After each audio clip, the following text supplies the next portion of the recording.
Hello மக்களே, வணக்கம்.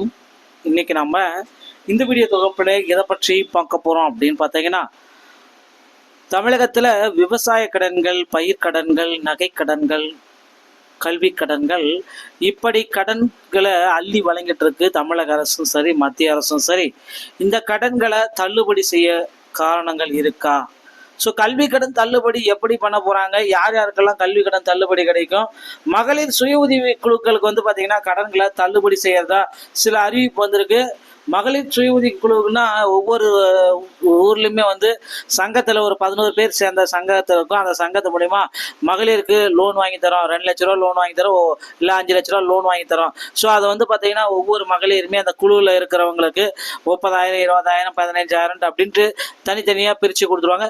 இந்த சங்கத்துடைய கடன்களையும் தமிழக அரசு தள்ளுபடி செய்ய இருக்கிறதா?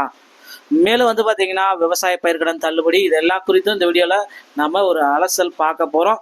நம்முடைய சேனலுக்கு நீங்கள் முதல் முறையாக பார்க்குறீங்க அப்படின்னா மறக்காமல் ஒரு சப்ஸ்கிரைப் அண்ட் பெல்லை கிளிக் பண்ணி வச்சுக்கோங்க.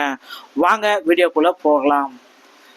தமிழகத்தில் மகளிர் சுய உதவி குழுக்களுக்கு உண்டான 2,117 கோடி கடன் தள்ளுபடி அமைச்சர் KR பெரிய கருப்பன் அவர்கள் குறிப்பிட்டு சொல்லியிருக்காங்க.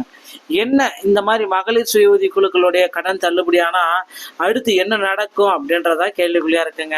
மகளிர் சுய உதவி கடன்கள் வந்து 2,117 கோடி கடன் தள்ளுபடி செய்யப்பட்டுள்ளதாகவும், தமிழக பொருளாதார வளர்ச்சியில் கூட்டுறவுத்துறைக்கு முக்கிய பங்கு உள்ளதாகவும் அமைச்சர் பெரிய கருப்பன் அவர்கள் தகவலை குறிப்பிட்டார். தமிழகத்தின் அதிகபட்ச பொருளாதார வளர்ச்சியில கூட்டுறவுத்துறை முக்கிய பங்கு வகித்துள்ளதாக அமைச்சர் KR பெரிய கருப்பன் அவர்கள் பெருமிதம் குறித்துள்ளார். இது குறித்து அவர் வெளியிட்டுள்ள அறிக்கையிலேயே குறிப்பிட்டார்.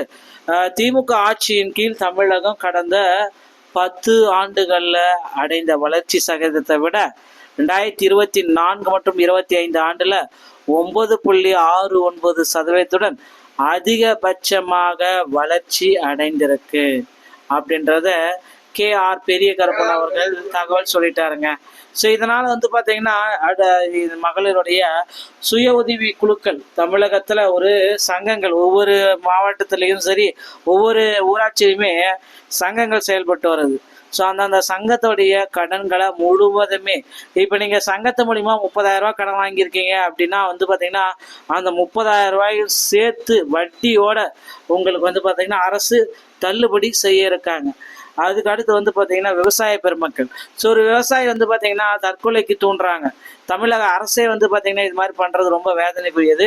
ஏன்னா பல்வேறு தரப்பட்ட விவசாயிகள் கடன் வாங்கிட்டு நெல் விளையல, இந்த டைம் வந்து பார்த்தீங்கன்னா சாகுபடி சரியில்லை அப்படின்னு சொல்லிட்டு வயல்லே தற்கொலை பண்ணிக்கிறாங்க. இது எல்லாத்தையுமே தடுக்கணும் அப்படின்றதுக்காக தான் மத்திய அரசும் சரி, மாநில அரசுகளும் சரி, ஒன்றிய அரசுகளும் சரி என்ன சொல்கிறாங்க அப்படின்னு பார்த்தீங்கன்னா விவசாயிகளுக்கு நாங்கள் தள்ளுபடியை கொடுக்க இருக்கோம்.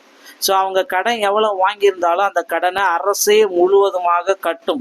அதற்கு பிறகு வந்து பார்த்தீங்கன்னா அந்த விவசாயிகள் தற்சமயம் நல்ல நிலைமையில் இருக்காங்க. அதனால இந்த விவசாய பயிர்க்கடன் எல்லாமே வந்து பார்த்தீங்கன்னா விவசாயம் தொண்டு வாங்கியிருக்க 5 லட்சத்துக்குள்ளே வாங்கியிருந்தீங்க அப்படின்னா அந்த கடன்கள் எல்லாமே முழுவதாக தள்ளுபடி செய்யப்பட்டு வராங்க. இது கடந்த 2021 முதலே இது அமலுக்கு படுத்திட்டாங்க. இப்போ திமுகவுடைய தேர்தல் வாக்குறுதி. ஸோ கடந்த 2021 திமுக ஆட்சிக்கு வரத்துக்கு முன்னாடி இது எல்லாமே நாங்கள் நிறைவேற்றுவோம், இதெல்லாம் நிறைவேற்றினா மட்டும்தான் நான் உங்களுக்கு வந்து பார்த்தீங்கன்னா ஆட்சியில் இருப்பேன், இல்லைன்னா ஆட்சியை விட்டு நான் வெளியே வந்துடுவேன், முதல்வர் பதவியை விட்டு நான் வெளியே வந்துடுவேன். அப்புறமேலுக்கு வந்து பார்த்தீங்கன்னா ஒரு லெட்டர் பாக்ஸ் எல்லாமே முதல்வர் MK ஸ்டாலின் அவர்கள் கலெக்ட் பண்ணார். ஸோ ஒவ்வொரு மாவட்டத்துக்கும் சரி உங்களுடைய குறைகள் அனைத்துமே இதை வந்து நீங்கள் எழுதி போடுங்க. 5 ஆண்டுகளில் அந்த குறைகள் எல்லாமே நாங்கள் ஆட்சிக்கு வந்த உடனே அந்த லெட்டர் போட்டிகள் இருக்கிற எல்லா குறைகளுமே நாங்கள் சரி பண்ணுவோம் அப்படின்னு சொல்கிறாங்க. அதில் ஒன்று வந்து பார்த்தீங்கன்னா அந்த நகை கடன் தள்ளுபடி, விவசாய கடன் தள்ளுபடி, கல்வி கடன் தள்ளுபடி, இது எல்லாமே அதில் அடங்கியிருக்கு. எல்லாருமே அதை கேட்குறாங்க. இப்போதைய கூட்டுறவுத்துறை வாயிலாக வந்து பார்த்தீங்கன்னா கல்வி கடனை உடனடியாக தள்ளுபடி செய்யுங்க அப்படின்னு சொல்லிட்டு இருக்காங்க. ஸோ இப்போ கல்வி கடன் தள்ளுபடியில் ஒரு பகுதி அளவு 2008க்கு முன்னாடி இருக்கிறவங்களுடைய கல்வி கடனை அரசு வந்து பார்த்தீங்கன்னா ஏற்கும் அப்படின்றத குறிப்பிட்டு சொல்லிட்டாங்க. ஸோ இதற்கு பிறகு வந்து பார்த்தீங்கன்னா 2020 வரைக்கும் அடுத்த பேட்சில் வந்து மீண்டும் வந்து கல்வி கடன் தள்ளுபடியை தொடங்க இருக்காங்க. ஸோ கல்வி கடனை பொறுத்த வரைக்கும் மாணவ மாணவிகள் வந்து அதிக அளவில் கடன் பெற்றிருக்காங்க.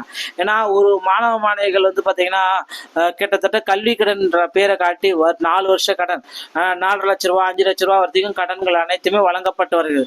இந்த கடன்களை உடனடியாக வந்து பார்த்தீங்கன்னா அரசு தள்ளுபடி ஏற்பண்ணும், அரசே வந்து பார்த்தீங்கன்னா இந்த கடன்களை எடுத்துக்கோ அப்படின்ட்டு நிறைய நபர்கள் சொல்லிட்டு வராங்க. ஸோ இது குறித்து வந்து பார்த்தீங்கன்னா ஒரு முக்கிய பட்டியல்கள் தயாரிக்கும் பணிகளும் போயிட்டு இருக்கு. அந்த பட்டியல் தயாரிக்கப்பட்ட பிறகு கல்வி கடன்கள் அனைத்துமே முழுவதும் 0 கல்வி கடன் அனைத்தும் தள்ளுபடி செய்யப்படும் அப்படின்றத குறிப்பிட்டே சொல்லிட்டாங்க. ஸோ மகளிர் சுய உதவி குழுக்களில் எவ்வளோ கடன் வாங்கியிருந்தாலும் அந்த கடன்களும் தள்ளுபடி செய்யப்படும். 2025 மற்றும் 26 ஆண்டில் பயிர் கடன் தள்ளுபடிக்கான ரூபாய் 1177 கோடி நிதி ஒதுக்கீடு செய்யப்பட்டுள்ளதுங்க. தமிழ்நாடு நுகர்பொருள் வாணிப கழகம் நெல் கொள்முதல் ஊக்கத்தொகை வந்து விவசாயிகளிடமிருந்து நேரடியாக கொள்முதல் செய்யப்படும் நெல்லிற்கு தமிழக அரசால் சனரகம் மெட்ரிக் டன் ஒன்றுக்கு 1130 ரூபாயும் பொதுமையான ரகத்துக்கு 1050 ரூபாயும் ஊக்கத்தொகை வழங்கப்பட்டு வருகிறதுங்க. ஸோ ஒரு மெட்ரிக் டன்னுக்கு வந்து பார்த்தீங்கன்னா அரசு விவசாயிகளுக்கு ஊக்கத்தொகையா அடிஷனலா இப்போ நீங்கள் ஒரு 50 மெட்ரிக் டன் அளவுக்கு நீங்கள் வந்து பார்த்தீங்கன்னா போடுறீங்க அப்படின்னா, நெல்லை போடுறீங்க அப்படின்னா உங்களுக்கு வந்து ஒரு 50,000 ரூபாய் கிடைக்கும் எக்ஸ்ட்ரா ஒரு ஊக்கத்தொகை அரசு. ஸோ இப்போ 100 மெட்ரிக் டன் போடுறீங்க அப்படின்னா வந்து 1,00,000 ரூபா உங்களுக்கு வந்து பார்த்தீங்கன்னா அரசு எக்ஸ்ட்ரா கொடுக்குதுங்க. இது வந்து பார்த்தீங்கன்னா ஒரு ஊக்கத்தொகையாக கொடுக்குறாங்க. இந்த ஊக்கத்தொகை வந்து பார்த்தீங்கன்னா தமிழக அரசு சிலருக்கு மட்டும்தான் கொடுக்கும், எல்லாத்துக்குமே கொடுக்கும்னு பார்த்தீங்கன்னா கொடுக்காதுங்க. அடுத்து வந்து பார்த்தீங்கன்னா நீங்கள் எல்லாருமே எதிர்பார்த்த மாதிரி பயிர் கடன் தள்ளுபடி. ஸோ அந்த பயிர் கடன் வந்து பார்த்தீங்கன்னா யாருக்கு இந்த பயிர் கடன் தள்ளுபடியை வழங்கியிருக்காங்க அப்படின்றது தான் கேள்விக்குறியா இருக்கு. ஸோ இந்த பயிர் கடன் தள்ளுபடி யாருக்கெல்லாம் வழங்கப்படும் அப்படின்னு பார்த்தீங்கன்னா, ஸோ முதற்கட்டமாக 5 லட்சத்துக்கு மிகாமல் வந்து பார்த்தீங்கன்னா கூட்டுறவு வங்கியில் கடன் பெற்றிருக்கணும். அந்த கடனை வந்து பார்த்தீங்கன்னா ஒரு பயிர் செய்கிறோம் அப்படின்னு சொல்லிட்டு வாங்கி நீங்கள் கடன் பெற்றிருக்கணும். ஸோ நான் விவசாயத்தில் நான் ஒரு யூரியா வாங்குறதுக்கு எனக்கு ஒரு 50,000 ரூபா வேணும், பயிர் நடுறதுக்கு ஏர் ஓட்டுறதுக்கு 20,000 ரூபா. ஸோ அந்த மாதிரி வந்து பார்த்தீங்கன்னா அந்த அந்த செலவுக்காக நீங்கள் கடன் வாங்கியிருந்தீங்க அப்படின்னா அந்த கடனை அரசே ஏற்கும். ஓகேங்களா? ஸோ அந்த கடன்கள் வந்து பார்த்தீங்கன்னா 5 ஏக்கருக்கு மிகாமல் இருக்கலாம். 5 லட்ச ரூபாய்க்குள்ள கடன் வாங்கியிருந்தா மட்டும்தான் இது செல்லுபடியாகும்.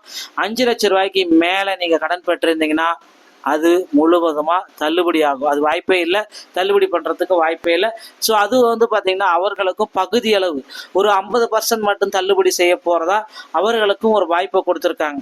ஸோ அடுத்து வந்து பார்த்திங்கன்னா நீங்கள் எல்லாருமே எதிர்பார்த்த மாதிரி நகைக்கடன் தள்ளுபடி வந்து பார்த்திங்கன்னா ரொம்ப நாளாகவே போகுதுங்க. இது வந்து பார்த்திங்கன்னா ஏடிஎம்கே ஆட்சியிலிருந்து இன்றைய தினம் வரைக்கும் நகைக்கடன் தள்ளுபடி வந்து போகுது. ஸோ நம்மளுடைய எடப்பாடி பழனிசாமியே வந்து பார்த்திங்கன்னா நகைக்கடன் தள்ளுபடியை ஒரு கட்டமாக ஸ்டார்ட் பண்ணிட்டாரு. ஸோ தமிழக அரசு வந்து பார்த்தீங்கன்னா நகைக்கடன் தள்ளுபடி 5 பவுனுக்கு நீங்கள் வச்சுருந்தீங்க அப்படின்னா அது நகைக்கடன் தள்ளுபடியை நாங்கள் வழங்குவோம் அப்படின்ட்டு ஸ்டாலின் அவர்கள் முதற்கட்டமாக பண்ணார். ஆனால் வந்து பார்த்தீங்கன்னா இப்போ மீண்டும் ஒரு நகைக்கடன்களை நிறைய பேர்த்துக்கு வந்து பார்த்தீங்கன்னா தள்ளுபடி கொடுக்கலாம் அப்படின்ட்டு சொல்லிட்டு இருக்காங்க. ஸோ நகைக்கடன் தள்ளுபடிக்கு உண்டான கணக்கெடுக்கும் பணிகள் எல்லாமே போயிட்டுருக்கு.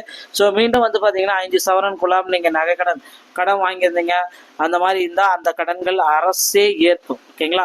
ஸோ எந்த ஒரு கடனாக இருந்தாலும் கூட்டுறவு பேங்க்கில் போயிட்டு நீங்கள் வாங்கினா மட்டும்தான் அது செல்லுபடி ஆகும். மற்ற பேங்க்கில் நீங்கள் வந்து பார்த்தீங்கன்னா நான் இப்போ ஆக்சிஸ் பேங்க்கில் நகை கடன் வச்சு வாங்கியிருக்கேன், எனக்கு தள்ளுபடி பண்ணுவாங்க அப்படின்னா கண்டிப்பாக வாய்ப்புகளே இல்லைங்க.